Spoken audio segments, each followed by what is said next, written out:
Hello everyone.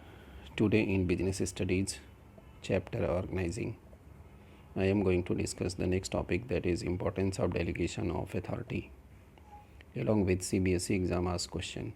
In the last video, I have discussed about meaning of delegation of authority and its elements. Let's see the topic. Delegation means pushing off some routine task or work to subordinate by the superior or manager to get things accomplished by others, as they are unable to perform all work alone. Delegation of authority का अर्थ यह है कि manager या superior अपने कुछ routine task को जब अपने सबॉर्डिनेट को ट्रांसफ़र करता है ताकि सबॉर्डिनेट उस वर्क को टाइमली पूरा कर दें, क्योंकि अगर मैनेजर इन सभी रूटीन वर्क को अकेले पूरा करने की कोशिश करता है तो वह पूरा नहीं कर पाता है बिकॉज़ लैक ऑफ टाइम। तो इसलिए यहाँ पर जो मैनेजर है वह अपने कुछ टास्क को, जो रूटीन टास्क है, उसको अपने सबॉर्डिनेट को ट्रांसफ़र करता है। इस ट्रांसफ़र करने के प्रोसेस को, जिसमें अपनी अथॉरिटी और रिस्पॉन्सिबिलिटी को अपने सबॉर्डिनेट को ट्रांसफ़र करता है, that process is called delegation of authority. It is a process of entrusting responsibility and authority to subordinates and creating accountability on those employees who are entrusted responsibility and authority. एक और meaning delegation of authority का, इसमें कहा गया कि जो delegation है यह एक प्रोसेस है जिसमें अथॉरिटी एंड रिस्पॉन्सिबिलिटी को सबॉर्डिनेट को सौंपा जाता है। इंटरेस्टिंग रिस्पॉन्सिबिलिटी एंड अथॉरिटी सौंपा जाता है और उसके ऊपर अकाउंटेबिलिटी क्रिएट की जाती है जिसको रिस्पॉन्सिबिलिटी और अथॉरिटी को सौंपा गया है। पर्पज़ इसका यही होता है कि मैनेजर वर्क को एकम्प्लिश करना चाहता है with in the time, effectively करना चाहता है। रूटीन टास्क होते हैं, इस रूटीन टास्क को अपने जूनियर्स को ट्रांसफ़र करके काम को टाइम से पूरा करने की कोशिश करता है। अब मीनिंग के बाद हम इम्पॉर्टेंस को डिस्कस करेंगे। Let's move towards the importance of delegation. यहाँ पर आप ध्यान देंगे कि जब एक मैनेजर अपने रूटीन टास्क को अपने जूनियर्स को ट्रांसफ़र करता है तो ये वर्क जो होता है वो जूनियर परफॉर्म करता है और इससे मैनेजर के पास कुछ एक्स्ट्रा टाइम बचते हैं और इस टाइम को वह इम्पॉर्टेंट इशूज़ में यूटिलाइज़ करता है। ये एक बहुत बड़ा फ़ायदा यहाँ मिलता है। साथ में एम्प्लॉयज़ को भी अपने पूरे टैलेंट को शो करने का चांस मिलता है। जो रिलेशनशिप है बिटवीन सीनियर एंड जूनियर वह भी इम्प्रूव होता है। तो इस तरीके से ओवरऑल ऑर्गेनाइजेशन को डेलीगेशन का बहुत फ़ायदा होता है। तो let's see one by one. First importance is effective management. By empowering the employees, the managers are able to function more efficiently as they get more time to concentrate on important matters. Freedom from doing routine work provides them with opportunities to excel in new areas. यहाँ पर ध्यान देंगे कि जो पहला importance delegation का organisation को मिलता है कि ऑर्गेनाइजेशन के अंदर जो मैनेजमेंट है वो बहुत ही इफ़ेक्टिव हो जाता है, क्योंकि जब अपने सबॉर्डिनेट को मैनेजर अपने रूटीन टास्क को ट्रांसफ़र कर देता है तो इससे जो उसको फ़ायदा ये होता है कि वर्क बहुत ही अच्छे तरीके से पूरे होने लगते हैं और साथ में उसके पास जो अधिक समय बचता है, what ever more time he has, now he start concentrating on the important matters. Manager जो है वह इम्पॉर्टेंट मैटर्स पर कंसंट्रेट करना शुरू करता है और नई नई अपॉर्चुनिटीज़ भी बिजनेस ऑर्गेनाइजेशन के लिए सर्च करना शुरू करता है ताकि बिजनेस को और ज़्यादा से ज़्यादा ग्रो एंड डेवलप कराया जा सके. तो ये एक पहला इम्पॉर्टेंस है जो कि इफ़ेक्टिव मैनेजमेंट के तौर पे ऑर्गेनाइजेशन को मिलता है with the help of delegation of authority. Next आता है एम्प्लॉयज़ डेवलपमेंट. एम्प्लॉयज़ की डेवलपमेंट भी बहुत तेज़ी से होती है अगर एक मैनेजर जो है वो डेलीगेशन ऑफ अथॉरिटी को यूज़ करता है, because as a result of delegation employees gets more opportunity to utilize their talent and this may give rise to latent abilities in them. Delegation of authority की वजह से employees को ज़्यादा opportunities यहाँ पर मिल जाती है अपने टैलेंट को शो करने की, अपने टैलेंट को यूटिलाइज़ करने की, क्योंकि जो उनकी लेटेंट एबिलिटीज़ है, लेटेंट एबिलिटीज़ का मतलब यहाँ पर होता है कि जो उनकी एबिलिटीज़ तो है उनके अंदर लेकिन वो अभी सामने नहीं आई हैं सभी के, तो that is called latent abilities को शो करने का इनको मौका मिल जाता है with the help of delegation. It allows them to develop those skills which will enable them to perform complex tasks and assume those responsibility which will improve their career prospects. Employees को अपने skill को develop करने का भी chance मिल जाता है यहाँ पर. जो कॉम्प्लेक्स टास्क हैं उनको पूरा करने की एबिलिटी उनके अंदर डेवलप्ड होने लगती है. साथ में उनको एक कैरियर प्रॉस्पेक्ट्स जो हैं उसमें बड़ी बड़ी रिस्पॉन्सिबिलिटी लेने की भी एबिलिटी उनके अंदर डेवलप होने लगती है with the help of delegation. It makes them better leader and decision makers. Employees को यह एक अच्छा लीडर या आप कह सकते हैं मैनेजर बनाने में भी मदद करता है, डिसीज़न मेकिंग करने में भी मदद करता है. दस delegation help by preparing better future manager. इसलिए हम कह सकते हैं कि डेलीगेशन जो है ये बेटर फ्यूचर मैनेजर बनाने में मदद करता है. Delegation empowers the employees by providing them with the chance to use their skill, gain experience and develop themselves for higher position. Delegation employees को empower करता है by providing the chance. उनको ये चांस प्रोवाइड करता है managers के work को perform करने का, जिसमें मैनेजर अपने वर्क को एम्प्लॉयज़ के बीच में ट्रांसफ़र करता है. तो इससे उनकी स्किल डेवलप होती है, उनका एक्सपीरियंस बहुत बढ़ता है और उनके डेवलपमेंट बहुत तेज़ी से होते हैं, जिससे कि उनको फ्यूचर में ये मदद मिलती है कि हायर पोजीशन को वो आसानी से एक्वायर कर सकें. तो ये जो दूसरा बेनिफिट है कि एम्प्लॉयज़ की डेवलपमेंट बहुत तेज़ी से होती है with the help of delegation of authority. Next जो इम्पोर्टेंस है that is motivation of employees. Employees को ये मोटिवेशन भी प्रोवाइड करता है क्योंकि delegation help in developing talent of employees, क्योंकि ये एम्प्लॉयज़ के टैलेंट को डेवलप करने में मदद करता है. It also has psychological benefits. Psychological benefits भी हैं. When A superior interest A subordinate with A task it is not merely the sharing of work but involve trust on superiors part and commitment on the part of subordinate.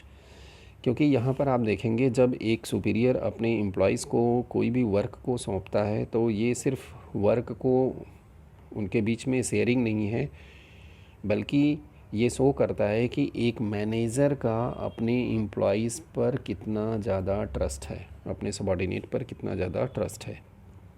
इसको show करता है कि manager उसके ऊपर काफ़ी विश्वास करता है. दूसरी तरफ ये सबॉर्डिनेट की तरफ से ये उसके कमिटमेंट को भी शो करता है कि वह इस काम को पूरा कर देगा. Responsibility for work builds the self esteem of an employee and improves his confidence. और इस तरह का जो डेलीगेशन के द्वारा जो इन्वायरमेंट क्रिएट हुआ, रिलेशनशिप क्रिएट हुआ बिटवीन मैनेजर एंड सबॉर्डिनेट, यह उसके सेल्फ़ इस्टीम को काफ़ी बिल्डअप करता है एम्प्लॉयज़ के और उसके कॉन्फिडेंस को भी काफ़ी बढ़ाता है. He feels encouraged and tries to improve his performance further. और वह काफ़ी अपने आप को इनकरेज्ड फील करता है और लगातार ये प्रयास करता है अपने परफॉर्मेंस को और बढ़ाने का. तो हम कह सकते हैं कि जो एम्प्लॉयज़ है या सबॉर्डिनेट है उसके लिए बहुत बड़ा मोटिवेशन का काम करता है अगर एक मैनेजर डेलीगेशन ऑफ अथॉरिटी को यूज़ करता है. नेक्स्ट जो बेनिफिट है या इम्पोर्टेंस है that is facilitation of growth. Growth को बढ़ावा देता है, ऑर्गेनाइजेशन की ग्रोथ को बढ़ावा देता है, फैसिलिटेट करता है. Delegation help in expansion of an organisation by providing a ready workforce to take up leading position in new ventures. Trained and experienced employees are able to play a significant role in launch of new projects by replicating the work ethos they have absorbed from existing units. In the newly setup branches. ये delegation of authority जो है ये organisation की growth को भी बढ़ावा देता है, क्योंकि जब डेलीगेशन ऑफ अथॉरिटी किया जाता है तो इससे ये एक फ़ायदा होता है कि जो एम्प्लॉयज़ होते हैं उनके अंदर ऑलरेडी उनका जो एबिलिटी है डेलीगेशन के थ्रू काफ़ी इंक्रीज़ हो गया रहता है, और वह ऑर्गेनाइजेशन में या ऑर्गेनाइजेशन का कोई नया सेटअप तैयार किया जा रहा है तो उसमें लीडिंग पोजीशन को एक्वायर करने के लिए रेडी रहते हैं। और इस तरीके से जो ट्रेंड एंड एक्सपीरियंस एम्प्लॉयज़ होते हैं ये काफ़ी सिग्निफिकेंट रोल प्ले करते हैं न्यू प्रोजेक्ट में काम करने में। तो इस तरीके से हम कह सकते हैं कि ऑर्गेनाइजेशन की ग्रोथ में डेलीगेशन काफ़ी मदद करता है। साथ में यहाँ पे अगर मैनेजर डिवीज़न ऑफ वर्क में भी इसका मदद मिलता है, क्योंकि in the process of delegation when managers are passing their responsibility, जब अपनी रिस्पॉन्सिबिलिटी को पास करता है, अथॉरिटी को पास करता है सबॉर्डिनेट को, तो मैनेजर्स के दिमाग में ये ज़रूर रहता है कि वह ये ध्यान ज़रूर रखता है कि उसके एम्प्लॉयज़ की, उसके सबॉर्डिनेट की जो क्वालिफ़िकेशन है, उसकी कैपेबिलिटी क्या है, इसको ध्यान में रख के ही ट्रांसफ़र करता है। और इसका ये रिज़ल्ट होता है कि this leads to division of work and specialisation which is very important for organisational growth. तो ये काफ़ी इम्पॉर्टेंट है ऑर्गेनाइजेशनल ग्रोथ के लिए, और इस बात को आपने हेनरी फ्योल के भी principle of division of work में भी ध्यान दिया हो। नेक्स्ट इम्पॉर्टेंस की तरफ चलते हैं। Basis of management hierarchy. Delegation of authority को कहा जाता है कि it provide base for management hierarchy. Hierarchy का मतलब होता है यहाँ पर कि स्टेप्स या आप कह सकते हैं कि sequence of managerial position, because delegation of authority establishes superior subordinate relationship, यह सुपीरियर और सबॉर्डिनेट के रिलेशनशिप को इस्टेब्लिश करता है। Which are the basis of hierarchy of management, जो कि मैनेजमेंट हायरार्की का बेस है। It is the degree and flow of authority which determines who has to report to whom. यह ये बताता है कि अथॉरिटी का फ़्लो किधर से होगा और कौन किसको रिपोर्ट करेगा, कौन किससे ऑर्डर रिसीव करेगा, कौन किसको ऑर्डर करेगा। तो ये रिलेशनशिप को ये इस्टेब्लिश करता है। मीन्स यहाँ पर मैनेजर और सबॉर्डिनेट का रिलेशनशिप क्लियर हो जाता है यहाँ पर। The extent of delegation, delegated authority also decides the power that each job position enjoy in the organisation. और डेलीगेशन ऑफ अथॉरिटी ये भी निश्चित करता है कि किस जॉब पोजीशन पर कितनी पावर एम्प्लॉय के पास है। तो इसलिए हम कह सकते हैं कि ये जो डेलीगेशन है यह बेसिस प्रोवाइड करता है मैनेजमेंट हायरार्की के लिए, क्योंकि यहाँ पे जो सुपीरियर एंड सबॉर्डिनेट का रिलेशनशिप इस्टेब्लिश हुआ, इसी से मैनेजरियल पोजीशन क्रिएट होती है, who is senior and who is junior. अब नेक्स्ट इम्पॉर्टेंस की तरफ आते हैं। बेटर कोऑर्डिनेशन, कोऑर्डिनेशन को भी बहुत अच्छा बनाने में मदद करता है delegation, because the element of delegation namely authority, responsibility and accountability help to define the power, duties and answerability related to the various position in an organisation. Authority को कहा जाता है power of decision making, responsibility को duty कहा जाता है, accountability का मतलब यहाँ पर होता है आंसरेबिलिटी। एक जॉब पोजीशन पे जो पर्सन है उसको जो रिस्पॉन्सिबिलिटी दी गई है उससे रिलेटेड अगर कोई क्वेश्चन किया जाता है तो उसकी आंसर देने की जो एबिलिटी होती है that is called accountability.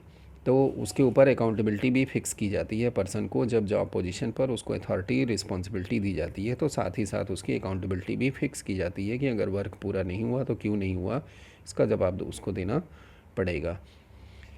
This help to avoid overlapping of duties and duplication of efforts as it gives a clear picture of the work being done at various level.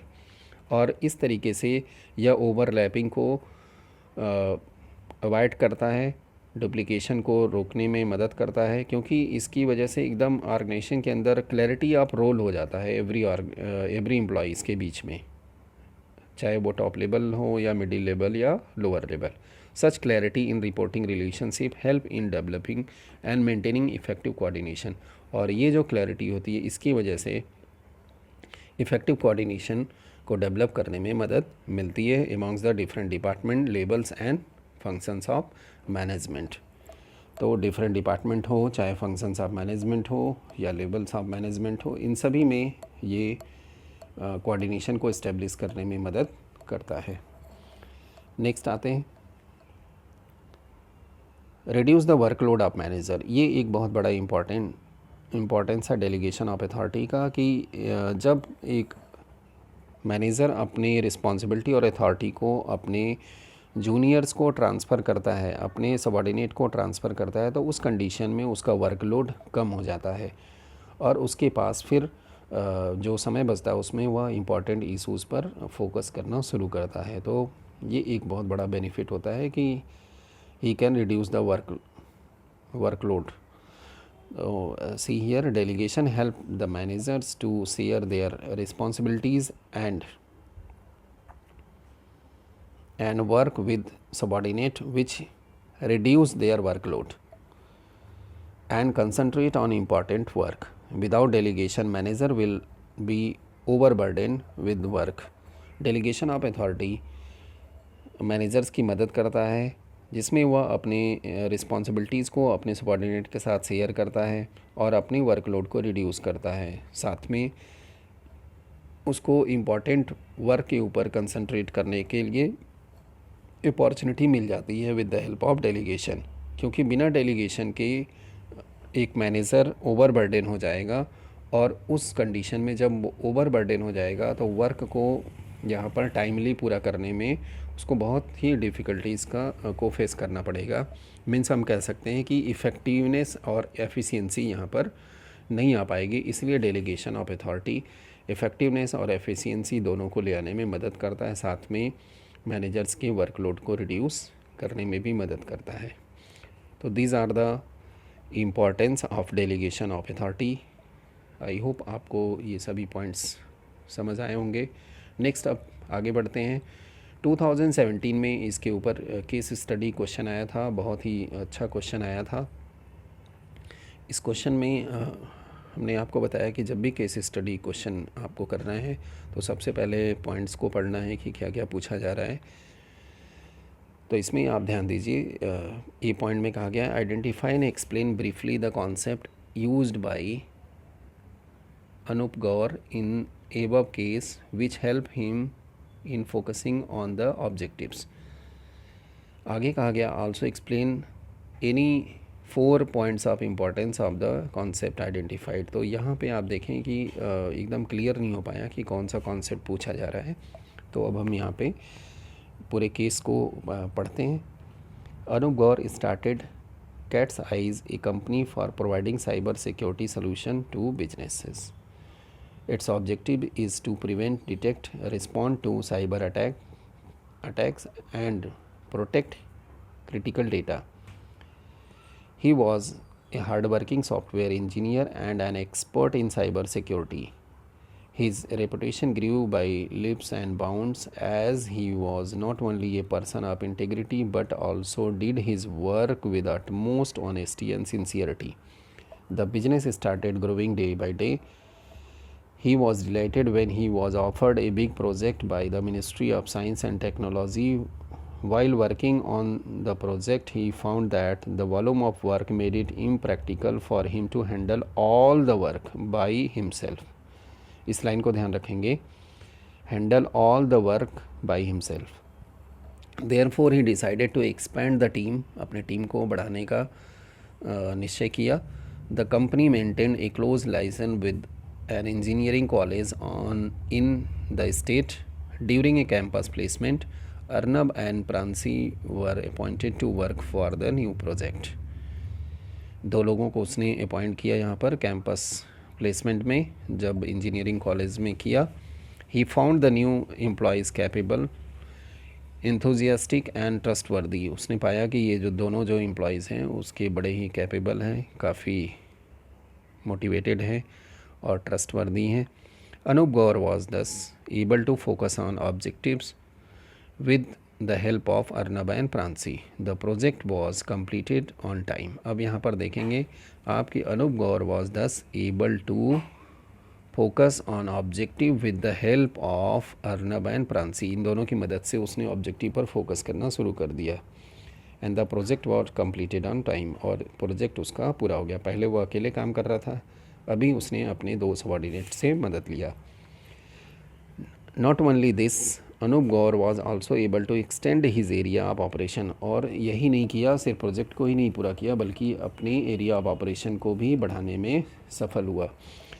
On the other hand Arnab and Pranshi also got opportunity to develop and exercise initiative. और आगे सिर्फ अनूप गौर का ही फ़ायदा नहीं हुआ बल्कि अर्नब और प्रांसी को भी अपॉर्चुनिटी मिला अपने अंदर इनिशिएटिव करने की जो एबिलिटी थी वो भी डेवलप हो गई. तो इस तरह हम कह सकते हैं कि यहाँ पर जो कॉन्सेप्ट बताया गया, तो ये कॉन्सेप्ट जो हमने अभी डिस्कस किया that is delegation of authority. तो डेलीगेशन ही वो कॉन्सेप्ट है जिसकी मदद से अनूप गौर ने यहाँ पर अपने वर्क को पूरा करने में मदद लिया bye appointing Arnab and Pranshi. अब आगे हम इसके आंसर को देखते हैं. तो पहला आंसर आपका है डेलीगेशन. डेलीगेशन को डिफ़ाइन कर देना है. ऑलरेडी हमने मीनिंग डिस्कस किया हुआ है. और उसके बाद जो हमने इम्पॉर्टेंस के पॉइंट्स बताए, effective management, employees development, motivation of employees, growth facilitation, better coordination, creation of management hierarchy, इनमें से कोई भी 4 पॉइंट्स आपको एक्सप्लेन करने हैं. तो इस तरीके से क्वेश्चन यहाँ पर पूछे जाते हैं. केस स्टडी क्वेश्चन हमने डिस्कस किया. इसके अलावा डायरेक्ट क्वेश्चन भी आ सकते हैं, ऑब्जेक्टिव में भी क्वेश्चन इस टॉपिक से आ सकते हैं. आई होप आपको डेलीगेशन ऑफ अथॉरिटी का कॉन्सेप्ट, मेन इम्पॉर्टेंस और CBSE एग्ज़ाम में पूछे जाने वाले क्वेश्चन का नेचर समझ आया होगा. Thank you very much for watching this video. Keep watching, like and share.